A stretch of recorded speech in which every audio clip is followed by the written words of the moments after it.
नमस्कार, good morning, सुप्रभात। मैं हूं आपके साथ अविनाश कर। आप देख रहे हैं IBC 24। आशा करते हैं आज का दिन आपका शुभ हो और इस बुलेटिन में हमारी नजर हर उस खबर पर होगी जो आगे चलकर सुर्खियां बनने जा रही हैं। तो चलिए शुरुआत करते हैं हेडलाइंस के साथ।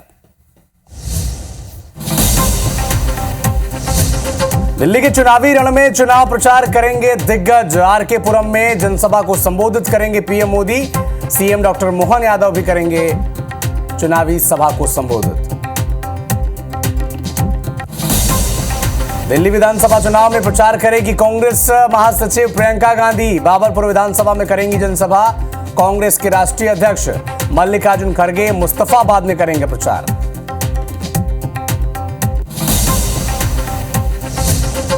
जसपुर के दौरे पर रहेंगे CM विष्णुदेव साय। मां शारदा धाम मेले में होंगे शामिल।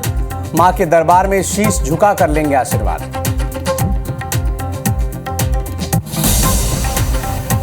बीजापुर में पुलिस नक्सलियों के बीच मुठभेड़। सुरक्षा बलों ने 8 नक्सलियों को मार गिराया। DRG के 2 जवान भी घायल।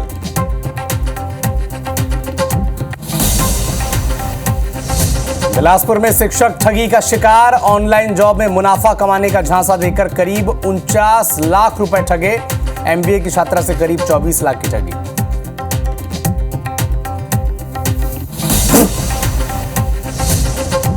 रायपुर में सेंट्रल GST के 2 अधिकारी गिरफ्तार। कारोबारी से रिश्वत लेते CBI ने पकड़ा। अदालत ने 5 दिन की रिमांड पर भेजा।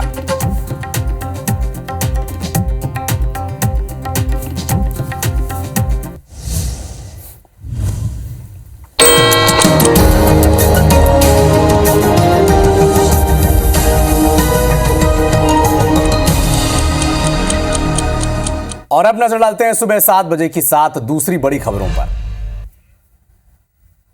दिल्ली में आज देश के प्रधानमंत्री नरेंद्र मोदी की चुनावी रैली होनी है। सबकी नजर इस रैली पर है। इसके अलावा भारतीय जनता पार्टी में आप छोड़ने वाले 8 विधायक शामिल हो गए हैं। राष्ट्रपति भवन का अमृत उद्यान आज से लोगों के लिए समर्पित कर दिया जाएगा, खोल दिया जाएगा उसे। जबकि यूपी के CM योगी आदित्यनाथ ने बसंत पंचमी अमृत स्नान को लेकर खास निर्देश दिए हैं। भारत और इंग्लैंड के बीच 5वां T20 मुकाबला आज होना है, जिस पर सबकी नजरें हैं। अमेरिका सेना ने सोमालिया में ISIS आतंकियों पर एयर स्ट्राइक की है, जबकि अमेरिकी संसद में चीनी AI डीप सीक के इस्तेमाल पर अब बैन लगा दिया गया। तो इन तमाम खबरों पर हमारी नजर होगी, लेकिन शुरुआत करेंगे इस बुलेटिन की एक अंतर्राष्ट्रीय खबर से। सूडान से हमें मिल रही है खबर।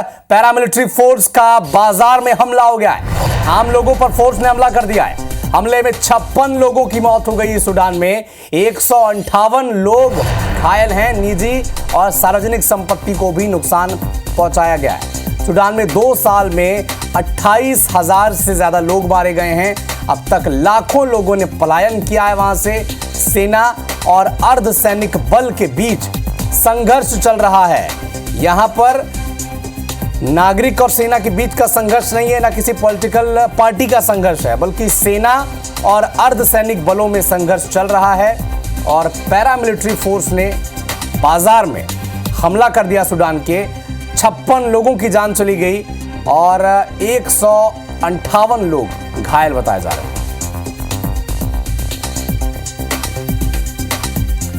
तो देखिए, सूडान में जो स्थिति है वो बद से बदतर होती जा रही है। आपने अनेक देशों में देखा होगा कि पॉलिटिकल पार्टीज के बीच संघर्ष होता है, वर्ग संघर्ष भी होता है, सेना कभी कभी कब्जा कर लेती है राष्ट्र, जैसा कि बांग्लादेश में भी हुआ। लेकिन सूडान में स्थिति थोड़ी अलग है। सेना और अर्धसैनिक बलों के बीच एक वर्ग संघर्ष चल रहा है और इसी में देखिए पैरामिलिट्री फोर्स ने बीच बाजार में हमला कर दिया और 56 लोगों की इसमें जान चली गई। 158 लोग घायल हैं। बात पिछले 2 साल के आंकड़े की, तो ये आंकड़े सुनकर आप भी हैरान हो जाएंगे। 28,000 से ज्यादा लोग इसी संघर्ष के चलते सूडान में मार दिए गए हैं और इसी की वजह यही वजह है कि पलायन भी कर रहे हैं लोग वहां से।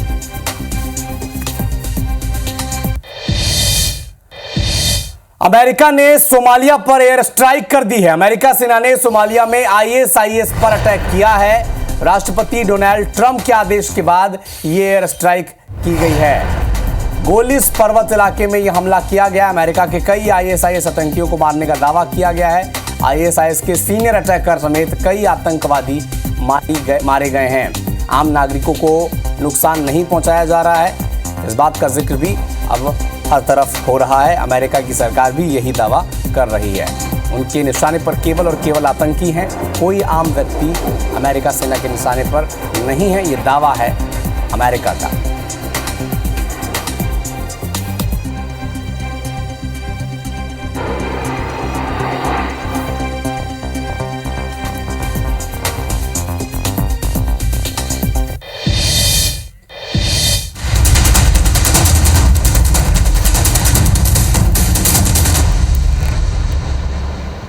बीजापुर से एक बड़ा अपडेट आप तक पहुंचा दें। जवानों को एक बड़ी सफलता वहां पर मिली है। सुरक्षा बलों ने गंगालूर के जंगलों में 8 नक्सलियों को मार गिराया है। मारे गए सभी नक्सलियों के शव बरामद कर लिए गए हैं। इस मुठभेड़ में 2 जवान भी घायल हो गए हैं, जो फिलहाल खतरे से बाहर हैं। नक्सली ठिकानों से इंसास राइफल, बीजीएल, लॉन्चर समेत बड़ी मात्रा में हथियार बरामद किए गए हैं। पुलिस ने कहा कि मुठभेड़ में कई और नक्सलियों के मारे जाने की खबर या संभावनाएं हैं, लिहाजा इलाके में अभी भी जवानों का सर्चिंग अभियान जारी है।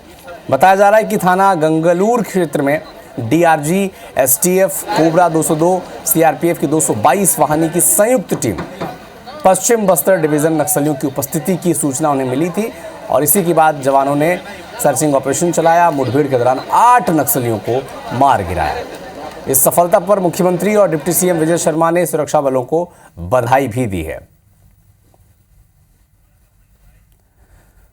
तो 8 नक्सलियों को मार गिराया है और यह सिलसिला चलेगा, क्योंकि लक्ष्य है भारत सरकार का, छत्तीसगढ़ की सरकार का, कि मार्च 2026 तक छत्तीसगढ़ से नक्सलियों और नक्सलवाद का सफाया करना है।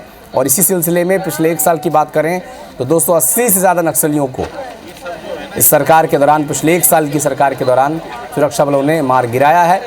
और इसी कड़ी में बीजापुर में 8 नक्सलियों को मुठभेड़ में ढेर कर दिया गया।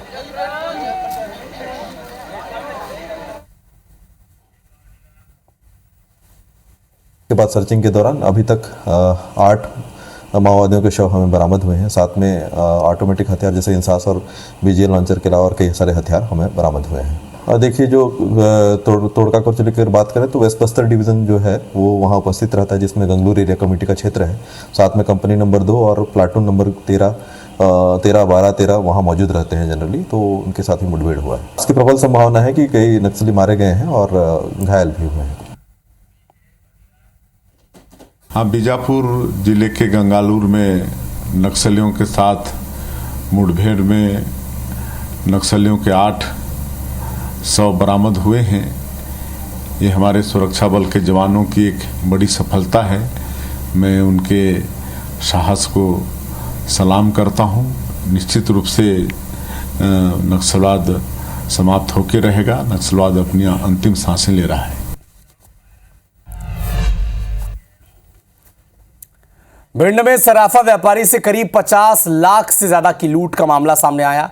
3 हथियारबंद बदमाशों ने सराफा व्यापारी की दुकान आनंद ज्वेलर्स में ये कट्टे के साथ पहुंचे और दुकान का पूरा सामान लूट लिया।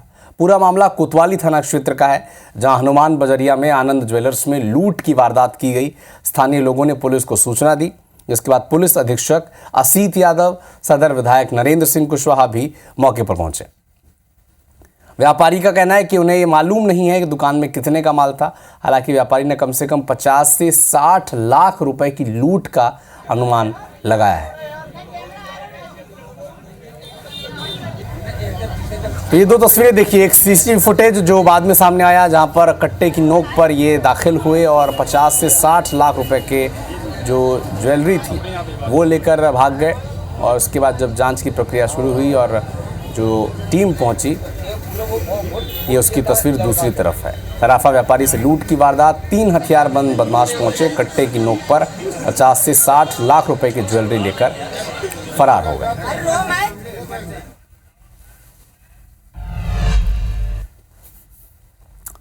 भिंड में पुलिस ने 2 बदमाशों का शॉर्ट एनकाउंटर किया है। एनकाउंटर में घायल बदमाशों को फिलहाल अब अस्पताल पहुंचाया गया है। इन लोगों ने सराफा व्यापारी से लूट की कोशिश की थी।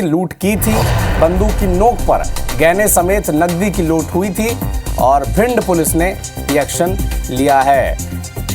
विनोद हमारे सहयोगी फोन लाइन पर जुड़े हुए हैं। विनोद, बताएं अपडेट। जी आपको बता दूं, ये शाम को ये बदमाश 3 नकाबपोश जो है आनंद ज्वेलर से लूट करके ले गए थे। लगभग 50-60 लाख रुपए की लूट व्यापारी ने बताई थी। उसी दौरान पुलिस एक्शन में आ गई। पुलिस ने तलाशी शुरू कर दी। तलाशी शुरू करने के बाद भिंड से 40 किलोमीटर दूर अटेर का बेहड़ है, वहां पर जो बदमाश हैं वो जाकर छुपे थे। पुलिस के मुखबिर की सूचना से पुलिस ने 2 लोगों को पैर में गोली दाग दी और तीसरे को पकड़ लिया और उनको अभी अस्पताल में भर्ती करा दिया। इलाज जारी है। तीसरे से पूछताछ चल रही है। एक आरोपी रहने वाला भिंड का है, एक मुरैना का है और तीसरे का अभी पता नहीं लग रहा है। कार्रवाई जारी है। आदतन बदमाश है क्या ये तीनों? अभी पुलिस का कहना यह है कि अभी हम इनके रिकॉर्ड खंगाल रहे हैं, उसके बाद बताया जाएगा। ठीक है विनोद, आप नजर बना के रखिएगा, आपसे अपडेट आगे भी हम लेंगे। तो एक बड़ा अपडेट आपको भिंड से बता दें, बदमाशों का शॉर्ट एनकाउंटर किया गया है। इन लोगों ने पहले सराफा व्यापारी से लूट की और लूट का सामान लेकर, जैसा कि हमारे सहयोगी विनोद बता रहे थे, 40 किलोमीटर दूर जाकर एक जगह छिपे हुए थे। मुखबिर की सूचना के बाद पुलिस भी वहां पर पहुंची, शॉर्ट एनकाउंटर इनका किया, पैर में इनकी गोली लगी है। फिलहाल इन्हें अस्पताल में भर्ती कराया गया है।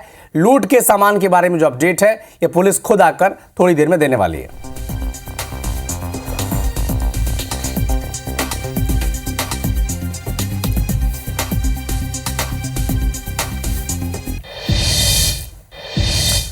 बिलासपुर से ठगी की 2 खबरें आप तक पहुंचा दें। ऑनलाइन ठगी का शिकार एक टीचर हो गया है। करीब 49 लाख रुपए की ठगी की गई है। ऑनलाइन जॉब में मुनाफा कमाने का झांसा इस शिक्षक को दिया गया था। साइबर रेंज थाना क्षेत्र में यह मामला बताया जा रहा है। मोपका थाना क्षेत्र में अब वह केस दर्ज किया गया है। इधर एमबीए की छात्रा से 23,80,000 रुपए यानी 24 लाख करीब रुपए ऑनलाइन ठगी हो गई है। अधिक मुनाफा कमाने का झांसा यहां पर भी दिया गया। रेंज साइबर थाना पुलिस ने मामला दर्ज किया है।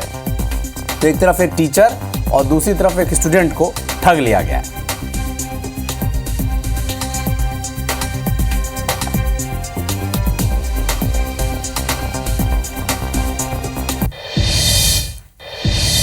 रायपुर में आईबीसी 24 की खबर का एक बड़ा असर हुआ है। बीफ करी के नाम पर डिब्बा बंद गौमांस बेचने और पकाकर खिलाने के आरोप में तेलीबांधा पुलिस ने कड़ी कार्रवाई की है। पुलिस ने नॉर्थ ईस्ट फूड की संचालक रूबी वन लारेग और नॉर्थ ईस्ट किचन के संचालक रविंद्र पाल अग्रवाल को गिरफ्तार किया है, जिन्हें कोर्ट के आदेश पर जेल भेज दिया गया है। पुलिस ने आरोपियों के खिलाफ छत्तीसगढ़ कृषक पशु परीक्षण अधिनियम की धाराओं समेत अन्य धाराओं में केस दर्ज किया गया है। बता दें आपको कि तेलीबांधा तालाब के सामने ईश्वरी प्लाजा के बेसमेंट में संचालित नॉर्थ ईस्ट फूड कार्ट और किचन नाम की दुकान और रेस्टोरेंट में गौ सेवकों और आईबीसी 24 ने डिब्बा बंद गौमांस बिकने की सूचना पुलिस को दी थी। इसके बाद पुलिस ने दुकान की संचालिका और मालिक पर उनके रेफ्रिजरेटर से डिब्बा बंद गौमांस बरामद किया था। आरोपी 1.5 साल से गौमांस के डिब्बे बेच रहे थे। सूत्रों के मुताबिक रविंद्र अग्रवाल ही दुकान का रेस्टोरेंट और संचालक है, इन्वेस्टर भी है। और मिजोरम की जो रूबी है अपने संपर्क से रायपुर समेत आसपास के स्पा सेंटर्स, मसाज सेंटर्स में काम कर रहे लोगों को रेस्टोरेंट में बुलाती थी।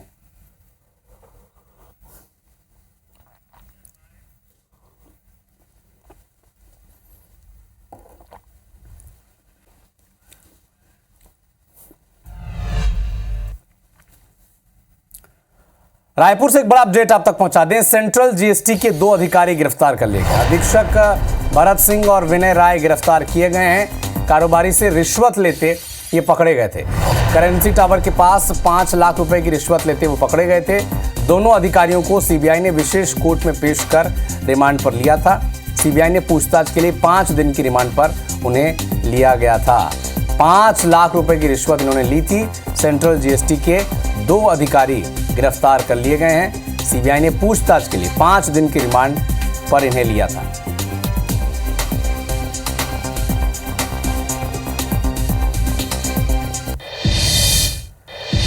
सेंट्रल जीएसटी की टीम बिलासपुर पहुंची। यहां तंबाकू व्यवसायी टाकन दास, सुंदर दास एंड कंपनी के ठिकानों पर दबिश दी गई। बताया जा रहा है कि व्यवसायी के खिलाफ कारोबार के आड़ में नकली उत्पाद बनाने और जीएसटी चोरी की शिकायत है।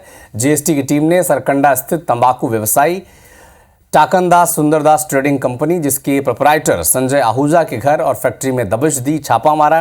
करीब आधा दर्जन जीएसटी के अधिकारी इस दौरान छापामार कार्रवाई में शामिल रहे। कंपनी के दस्तावेज और उत्पादन समेत आय व्यय की जानकारी जुटाई जा रही है। छापे को लेकर जीएसटी की तरफ से आधिकारिक जानकारी फिलहाल साझा नहीं की गई है।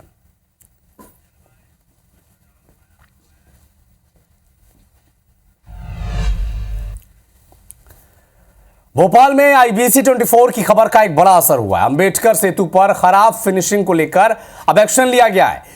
पीडब्ल्यूडी ने निलंबन की कार्रवाई की है। ब्रिज डिवीजन के एई उमाकांत मिश्रा और जेई रवि शुक्ला निलंबित कर दिए गए हैं। कार्यपालन यंत्री जावेद शकील, मुख्य अभियंता जीपी वर्मा को शो कॉज नोटिस जारी किया गया है। स्पष्टीकरण मांगा गया है।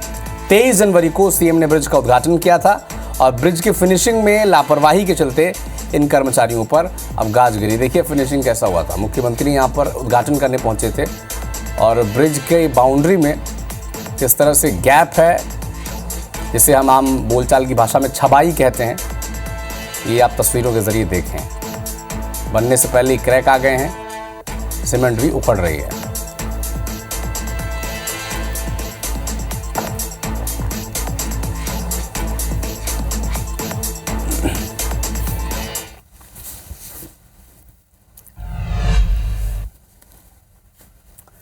छत्तीसगढ़ के बहुचर्चित कस्टम मिलिंग घोटाले के केस में ईओडब्ल्यू ने 3500 पन्नों की चार्जशीट दाखिल कर दी है। यह चार्जशीट मार्कफेड के पूर्व एमडी मनोज सोनी और राइस मिलर्स एसोसिएशन के कोषाध्यक्ष रोशन चंद्राकर के खिलाफ पेश हुई है।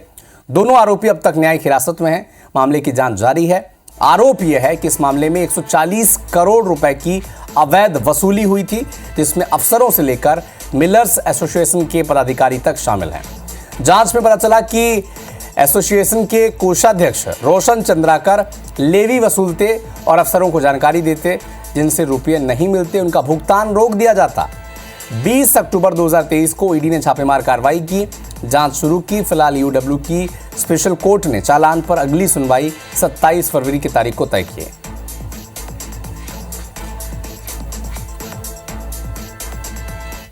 इस चालान में करीब 35 पन्ने का समरी है और 3500 पेज का अन्य सुसंगत प्रकरण से संबंधित दस्तावेज है। और उस प्रकरण की अब अगली सुनवाई आरोप पूर्व तर्क हेतु 25/2/25 नियत किया गया है। भिलाई में पुलिस ने दबिश दी है। कानपुरी कॉलोनी के परिजात में पुलिस सुबह 5 बजे पहुंची। इलाके में अफरा तफरी मच गई। कई थाना प्रभारी, सीएसपी, एएसपी, सैकड़ों की संख्या में पुलिस बल पहुंचे और कई संदिग्ध जोड़ों को पकड़ा। 32 लोग हिरासत में थे।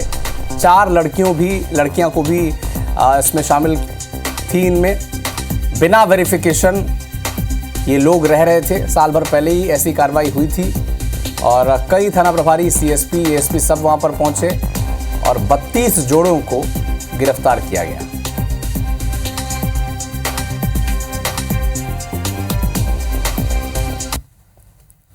दिल्ली विधानसभा चुनाव की बात करते हैं। चुनाव के रण में आज सियासी दिग्गज उतरने जा रहे हैं। आज भी चुनाव प्रचार में दोनों ही दल या कहें तीनों दल अब चुनाव में पूरा जोर लगा रहे हैं। भारतीय जनता पार्टी की बात करें तो आरके पुरम के इलाके में देश के प्रधानमंत्री नरेंद्र मोदी आज जनसभा को संबोधित करने जा रहे हैं। भारतीय जनता पार्टी पूरी कोशिश में है, पूरे जोर वहां पर लगा रही कि किस तरह से जो पिछले कई सालों से भारतीय जनता पार्टी दिल्ली के सिंहासन से दूर है, वहां पर कैसे वापसी की जा सके।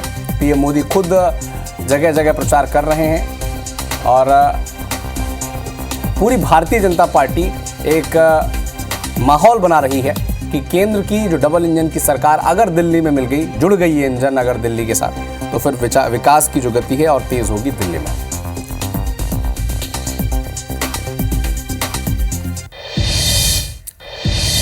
मोदी 3.0 के पहले पूर्णकालिक बजट में मिडिल क्लास और नौकरी पेशा लोगों के लिए बड़ी राहत ये लेकर आया। अब 12 लाख रुपए तक की आय पर कोई टैक्स नहीं देना होगा। हालांकि राहत केवल नई टैक्स रिजीम वाले को ही मिलेगा। इनकम टैक्स में क्या कुछ बदलाव हुए हैं नए और पुराने टैक्स स्लैब में लोगों को कितना फायदा होगा, जरा देखें इस रिपोर्ट में और समझें आप।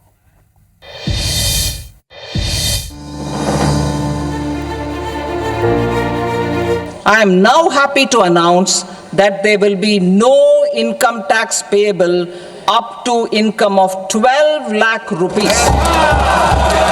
I also propose to introduce the new income tax bill next week.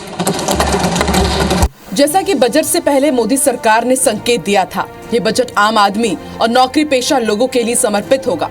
वित्त मंत्री निर्मला सीतारमण ने अपनी घोषणाओं से इसे सच कर दिखाया। टैक्स की दरों को घटाने के साथ छूट का दायरा भी बढ़ा दिया है। नए टैक्स स्लैब के तहत अब 12 लाख रुपए तक की कमाई पर कोई टैक्स नहीं देना होगा। मतलब ये कि नई टैक्स रिजीम के तहत 12 लाख तक की सालाना कमाई पर 4 से 8 लाख रुपए पर लगने वाले 5% टैक्स और 8 से 12 लाख की कमाई पर लगने वाला 10% टैक्स सरकार माफ कर देगी। इसके बाद 12 से 16 लाख तक 15%, 16 से 20 लाख तक 20%, तो 20 से 24 लाख तक की आय पर 25% टैक्स लगेगा, जबकि 24 लाख से ज्यादा की आय पर 30% टैक्स देना होगा। मोदी सरकार के इस फैसले का फायदा इनकम टैक्स भरने वाले 10 करोड़ लोगों को मिलेगा। चलिए अब आपको बताते हैं कि इनकम टैक्स में बदलाव के बाद किसे कितना फायदा होगा। 12 लाख तक वालों को पहले 80,000 रुपए टैक्स देना पड़ता था, जो अब शून्य लगेगा, यानी 80,000 का सीधा फायदा मिलेगा। इसी तरह 16 लाख की आय पर पहले 1,70,000 रुपए टैक्स लगता था, अब 1,20,000 रुपए लगेगा। इन्हें 50,000 रुपए का फायदा होगा। 18 लाख की आय वालों को 70,000 का फायदा, 20 लाख की इनकम पर नए टैक्स स्लैब में 90,000 का फायदा मिलेगा, तो 24 लाख की आय वालों को 1,10,000 का लाभ होगा। केंद्रीय वित्त मंत्री निर्मला सीतारमण ने इसके अलावा 4 बड़े बदलाव भी किए। रेंट से होने वाली इनकम पर टीडीएस छूट दोगुनी की गई, यानी अब 6 लाख रुपए तक के सालाना किराए पर टीडीएस नहीं काटा जाएगा। सीनियर सिटीजन्स के लिए टैक्स में छूट दोगुनी हो गई है।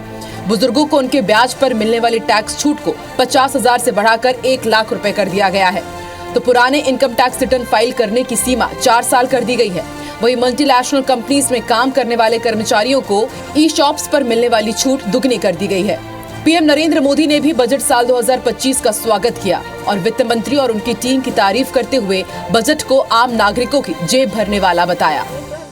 अब इस बजट में 12 लाख रुपए तक की आय को टैक्स से मुक्त कर दिया गया है। सभी आय वर्ग के लोगों के लिए टैक्स में भी कमी की गई है। इसका बहुत बड़ा फायदा हमारे मिडिल क्लास को, नौकरी पेशे करने वाले, जिनकी आय बंधी हुई है, ऐसे लोगों को, मिडिल क्लास को इससे बहुत बड़ा लाभ होने वाला है। यानी मोदी 3.0 के पहले पूर्ण बजट में मिडिल क्लास को बड़ी राहत मिली है। सरकार ने अपने खजाने में 1 लाख करोड़ की कमी आने की परवाह किए बिना सीधे 12 लाख रुपए की कमाई को टैक्स फ्री कर दिया है। तो 24 लाख से ज्यादा कमाई करने वालों को भी 1 लाख रुपए से अधिक की बचत करने का मौका मिलेगा। Bureau report IBC 24। जो सदस्य इसके पक्ष में हाँ गए। तो फिलहाल इस बुलेटिन में इतना ही, लेकिन देश और दुनिया के साथ MP और छत्तीसगढ़ की हर अपडेट के लिए आप जुड़े रहिए हमारे साथ। आगे देखिए छत्तीसगढ़ी भाषा का खास बुलेटिन हमर बानी हमर गोट श्रवण तंबोली के साथ। मुझे दीजिए अनुमति, नमस्कार। IBC 24 number 1 news channel in Madhya Pradesh Chhattisgarh.